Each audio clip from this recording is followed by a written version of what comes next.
Kip, Episode 7. Kip is bored.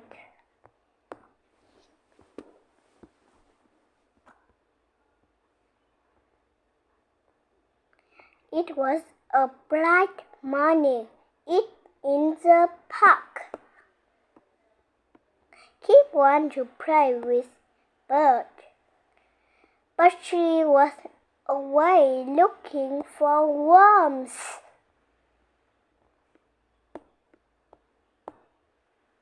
I am bored, said Kip. I have nobody to play with. Maybe I collect acorns, said Kip. Kip did that for a little while. Soon he was bored again. What else can I look for? Wondered Kip. Kip found a rusty can. He found an old shoe.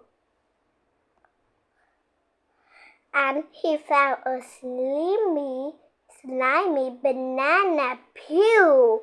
Yuck, said Kip. Then Kip found something very strange.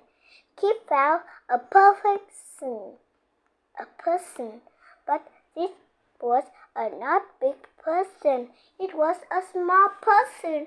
She was as small as Kip. Hi, said Kip. My name is Kip. What's your name?